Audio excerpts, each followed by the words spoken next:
முதல் வணக்கம் நேயர்களுக்கு வணக்கம். ஒரு ஊரில் பகுதியில் ஒவ்வொரு ஊரிலும் நாம் பார்க்கக்கூடிய ஆசிரியர் மாணவர் உறவை சித்தரிக்கும் கதைகளினுடைய தெரிப்புகளோடு உங்களை காண வந்திருக்கிறேன். ஒரு பையன் ஜேம்ஸ்னு வச்சுக்கோங்களேன். அவன் 3வது கிரேட் படிக்கிறான். அந்த ஊர்லலாம் கிரேடுன்னு சொல்லுவாங்க. அவன் ரொம்ப ஒரு மாதிரி புல்லிங் ஸ்டூடெண்ட்டாக இருக்கான். நிறைய பிரச்சனை பண்ணுறான், இல்லாட்டி வம்பு வளர்க்குறான், கிளாஸை கவனிக்கிறதில்லை, கிளாஸில் தூங்குறான், இதெல்லாம் பண்ணுறான். அவனை சரி பண்ணணும்னு நினச்ச டீச்சர் மார்கரெட், அந்த டீச்சர் மார்கரெட் என்ன பண்ணுறாங்க, அவனுடைய பழைய ஹிஸ்ட்ரியை தேடி பார்க்குறாங்க. அவன் ஹிஸ்ட்ரி நான் பாட புத்தகத்தில் இருக்க போது போன வருஷத்து ப்ராக்ரஸ் ரிப்போர்ட் அதெல்லாம் இருக்கும் இல்லையா, செகண்ட் கிரேடில் இருந்ததை எடுத்து பார்க்குற போது செகண்ட் கிரேடினுடைய முதல் பகுதியில் ஜேம்ஸ் பற்றிய ஆசிரியர் எழுதியிருக்கிறார். ரொம்ப அருமையான மாணவன், அன்பான மாணவன், வெரி கியூட் அண்ட் இன்டெலிஜென்ட் ஃபெலோலாம் எழுதியிருக்காங்க. அதில் ஒரு வரி இருக்குது, அவங்க அம்மாவினுடைய உடல்நலக் குறைவு அவனை பாதித்திருக்கிறது, அவ்வப்போது சோகமாகறான் அப்படின்னு. இப்போ ஓரளவு அவன் பின்புலத்தை இந்த 3rd great teacher Mrs Margaret புரிஞ்சுக்கிறாங்க. அப்போ அமெரிக்காவில் தேங்க்ஸ் கிவிங் டேன்னு ஒன்று கொண்டாடுவாங்க. ஒரு நன்றியினுடைய அடையாளமாக சில பரிசு பொருட்களை பரிமாறிக்கொள்ளுதல். பெற்றோர்களுக்கு குழந்தைகள் தருவாங்க, ஆசிரியர்களுக்கு மாணவர்கள் தருவாங்க சில பரிசுகள். அப்படி மிஸ்ஸஸ் மார்கரெட்டுடைய கிளாஸில் எல்லா குழந்தைங்களும் கிஃப்டோடு வர்றாங்க. நம்ம தம்பி இருக்காரு ஜேம்ஸ், அவரும் தயங்கி ஒரு பரிசு பொருளோடு வர்றார். மிஸ்ஸஸ் மார்கரெட் என்ன பண்ணுறாங்க, மற்ற பரிசு பொருள் எல்லாம் ஓரமாக வச்சுட்டு ஜேம்ஸ் கொடுத்ததை முதல்ல ஓப்பன் பண்ணுறாங்க. அவன் கொண்டு வந்தது ஒரு பழைய பர்ஃப்யூம், அப்புறம் சில முத்துக்கள் உதிர்ந்து போன உடஞ்ச பிரேஸ்லெட்.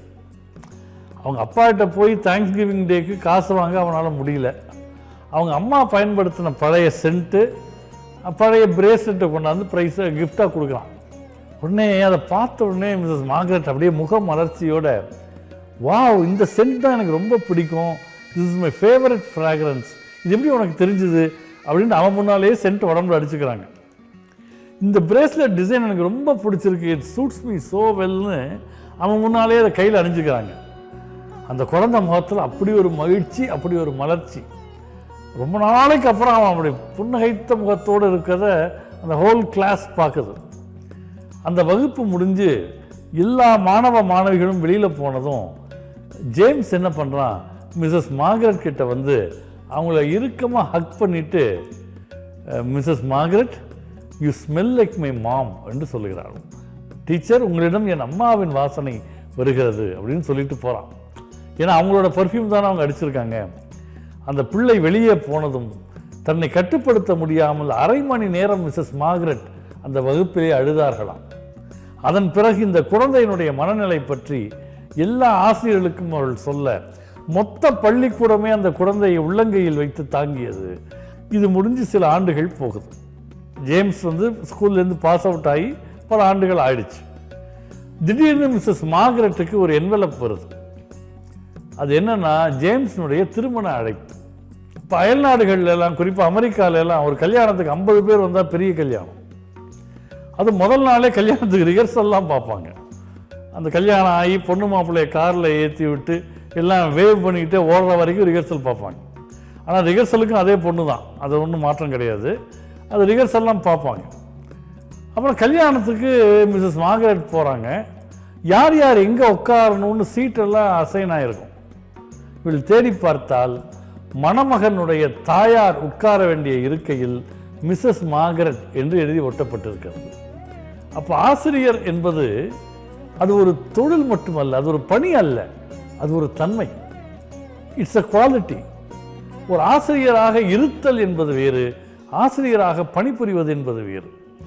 ஒரு உதாரணம் சொல்கிறேனே, இப்போ நம்ம ஊரில் செப்டம்பர் 5 அப்படின்னா ஆசிரியர் தினம்னு கொண்டாடுறாங்க.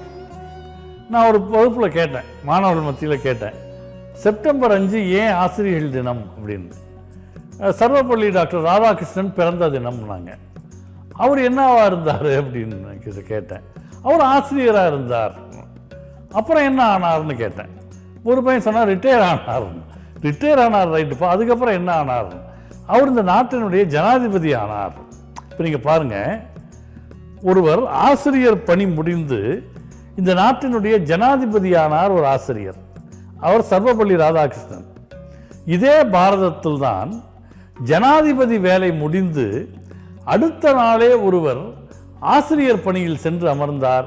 அவருக்கு அப்துல் கலாம் என்று பெயர். அப்போ ஒரு ஆசிரியர் ஜனாதிபதி ஆவதும் ஜனாதிபதி ஆசிரியர் ஆவதும் சமம் என்று கருதக்கூடிய ஒரு தேசம் இந்த தேசம் என்றால், ஆசிரியர்களால் மாணவர்கள் மத்தியில் ஏற்படுத்தக்கூடிய தாக்கம் அத்தனை பெரிது. வெறுமனே பாடம் சொல்லித் தருபவர்கள் அல்ல ஆசிரியர்கள், வாழ்க்கையை கற்றுக் கொடுப்பவர்கள் ஆசிரியர்கள். அப்ப அந்த துறையில் இருப்பவர்கள் ஏற்கனவே சிறந்த முறையில் செயல்பட்டாலும் கூடுதல் பொறுப்புணர்வோடு நாம் எதிர்கால சந்ததியை உருவாக்குகிறோம் என்ற எண்ணத்தில் குழந்தைகளை தன்னுடைய குழந்தைகளாக பார்த்து உருவாக்கினால் அந்த மாணவர்கள் வாழ்க்கை முழுவதும் மறக்க முடியாத மகத்தான உறவாக ஆசிரியர்கள் இருக்க முடியும். அதனால்தான் ஆசிரியப் பணி அறப்பணி, அதற்கே உன்னை அர்ப்பணி என்கிற வாசகம் வந்தது. எதிர்காலம் ஆசிரியர்களை நம்பித்தான் இருக்கிறது. எனவே ஆசிரியர்களுடைய மேன்மையை இன்றைக்கு நாம் சிந்தித்தோம். அடுத்த நிகழ்ச்சியில் இன்னொரு கதையோடு உங்களை சந்திக்கிறேன். வணக்கம்.